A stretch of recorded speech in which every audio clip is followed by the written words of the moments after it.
نماز پڑھنے کے بعد اس کے دروازے پر گئے اور دروازے پر کنڈی کو کھٹکھٹایا، اندر سے آواز آئی کون؟ اندر سے لڑکی نے سوال کی کون؟ میرے ذوالنین باہر سے ارشاد فرماتے ہیں میں ذوالنین ہوں، اتنا سننا تھا۔ لڑکی دروازے کے چوکھٹ پر آئی اور دروازے کو کھول دیے، کیا دیکھتی بنا خوبصورت ایک ضعیف آدمی جو ملک کا بادشاہ تھا۔ میرے ذوالنین اپنے سر کو چھپائے ہیں اور جھبا شریف پہنے ہیں، سر پر امامہ شریف باندھے ہیں، کندھے پر مصلی لیے ہیں، ہاتھ میں تسبیح لیے ہیں۔ رات کو تنہائی میں اس لڑکی کے دروازے پر آئے اور خطبہ آواز آئی، اتنا سننا تھا لڑکی دروازے کو کھولا اور کیا دیکھتی ہے؟ ایک حسین و جمیل مسلمانوں کی جن کے چہرے سے نور چمک رہے ہیں، اتنا سننا تھا لڑکی شرما گئی، اپنے سر کو چھپا لی اور کہنے لگی بابا آج تک اس کائنات میں اس جہان میں اتنا خوبصورت مجھے کوئی نظر نہیں آیا، اتنی حسن زندگی کے ساتھ، اتنی ادب کے ساتھ اور بڑے سر کو چھپا کر میرے پیارے محبت میں آئی ہے، کیا بات ہے۔ یہ بابا ارشاد فرماتے ہیں بیٹی گھبراؤ مت، پریشان مت ہو، آج میں تمہارے ساتھ ہوگی، میں تجھے آج نماز پڑھانے کے لیے آیا ہوں۔ سننا تھا لڑکی خوش ہو گئی، میرے ذوالنین نے لفظ نماز کا ذکر کیا، میں تجھے آج نماز پڑھانے کے لیے آیا ہوں۔ سبحان اللہ، لفظ نماز کا تذکرہ انہوں نے کہا کہ میں آج تجھے نماز پڑھانے کے لیے آیا ہوں۔ لڑکی نے کہا بابا ذوالنین مجھے نماز پڑھنے کا طریقہ معلوم نہیں، میں قطعی نہیں جانتی نماز کیسے پڑھا جاتا ہے، ہاں میں ناچنا جانتی ہوں اور گانا جانتی ہوں۔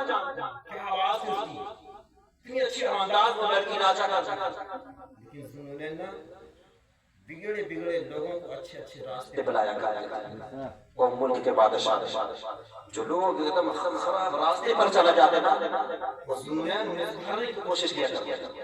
میرے ذوالنین آئے اور لڑکی رونے لگی، بابا آج تک لڑکی میرے گھر میں آتے تھے اپنے نظروں کو پھاڑ کر، یہ آوارہ لڑکی یہ لکھے لڑکے گھر میں آتے تھے اور مار لٹایا کرتے تھے، میرے جسم کو یوں پھاڑ کر لکھا کرتے تھے جیسے کسی قصاب کی دکان پر چلے جائیں، جیسے خریدنے والا گوشت کو نظروں کو پھاڑ دیتا ہے کہ میں فلاں رام کی گوشت دوں یا میں یہ سینے والا تمام باتیں ویسے آتے تھے اور مجھے دیکھا کرتے تھے، میں مارے شرم کے مارے چھپایا کیونکہ میری عادت خراب ہو چکی۔ اور یہ بابا کہنے لگے بیٹی آج تجھے گھبرانے کی ضرورت نہیں، آج تجھے گھبرانے کی ضرورت نہیں، تجھے نماز پڑھانے کے لیے صرف آیا ہوں۔ اور بابا ذوالنین نے کہا نماز کا وضو کا کیا، میں تجھے نماز پڑھانے کا طریقہ سکھاؤں۔ لڑکی گئی وضو بنائی اور وضو بنا کر ایک مصلی اپنے لیے لے کر آئی، ایک مصلی ذوالنین خود لے کر آئے۔ داہنے طرف لڑکی کھڑی ہوئی، حضرت ذوالنین رات کے عالم، اللہ تبارک و تعالیٰ کو یہ عبادتیں بہت زیادہ پسند آتی ہے جو بندہ رات کے عالم میں اٹھ کر سجدہ کرے اور رب کے بارگاہ میں دعا کرے، اس دعا کو رب رد نہیں کرتا بلکہ اپنے بارگاہ میں قبول عطا فرماتا ہے۔ آپ نیند سے بیدار ہو، پھر وضو بنائیں، پھر نماز پڑھیں اور رب سے مانگیں ایسی آپ کی دعائیں اللہ اپنے بارگاہ میں قبول عطا فرماتا ہے۔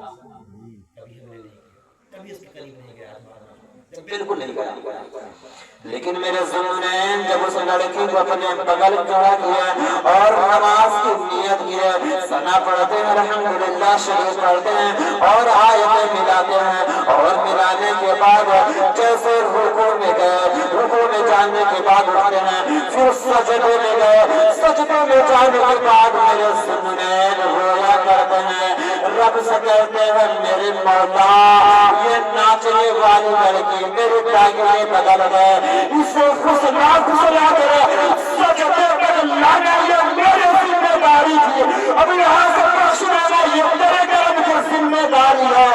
میرے ذوالنین رو رہے ہیں، سجدے میں سر کو رکھے ہیں اور دعا کرتے ہیں مولا یہ تیری ہوئی نسلیں ہیں، آج اس کی سجدے کو تمہارے بارگاہ میں قبول عطا فرما لو میرا مولا، ایک سجدے کی وجہ سے اس کو بھی میرے بارگاہ میں قبول عطا فرمایا۔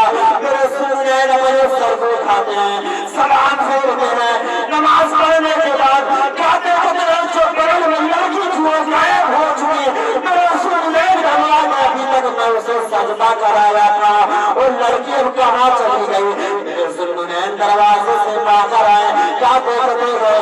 ایک لڑکی دروازے کے باہر سوئی ہے، اس کے سر سے لے کر پیر تک، پیر سے لے کر سر تک چادریں پڑے گئے۔ میرے ذوالنورین جب چادر ہٹاتے ہیں کیا دیکھتے ہیں؟ واللہ یہ وہی لڑکی ہے جسے میں اپنے ساتھ ایک سجدہ کرایا تھا، آج اسے کا انتقال ہو چکا ہے اور وہ اس دنیا سے جا چکے ہیں۔ مولا میں تو سجدہ کرایا تھا، یہ تو انتقال ہو چکی ہے۔ اللہ آپ سوچیں سجدہ کرایا تھا نماز کے لیے، وہ لڑکی انتقال ہو گئی۔ ذوالنورین اٹھے نا، گئے گاؤں میں گئے، چند عورتوں کو لوا کر آئے، کیونکہ عورتوں کو غسل دینے کے لیے نا عورتوں ہی کی ضرورت ہے، مرد کی ضرورت نہیں پڑتی غسل دینا، کفن دینا۔ تو گئے چند عورتوں کو لوا کر آئے۔ آج یہ عورتیں کچھ بھی کچھ شوہر کو کہہ جایا کرتی ہیں۔ اللہ کے رسول صلی اللہ تعالی علیہ وسلم فرماتے ہیں اگر ایک مرتبہ یہ عورت کہہ دے اپنے شوہر سے، اپنے شوہر سے کہہ دے کہ ایک مرتبہ کہہ دے کہ تم نے میرے لیے کیا ہی کیا، صرف ایک مرتبہ کہہ دے کہ تم نے میرے لیے لایا ہی کیا، تم نے میرے لیے کیا ہی کیا، میرے نبی فرماتے ہیں اس کی 70 سال کی عبادتیں، 70 سال کی ثواب اس کے منہ پر خراب کر دیا، رد کر دیا۔ ورنہ یہ عورتیں اپنے شوہر کا حق نبھانے کی کوشش کریں۔ ابھی تک تمہارے ماں باپ کا حق تھا، لیکن نکاح کے بعد نہ تمہارے شوہر کم سے کم آپ اپنے شوہر کے حقوق کو مانے۔ یہ عورتیں کچھ بھی کہہ جایا کرتی ہیں۔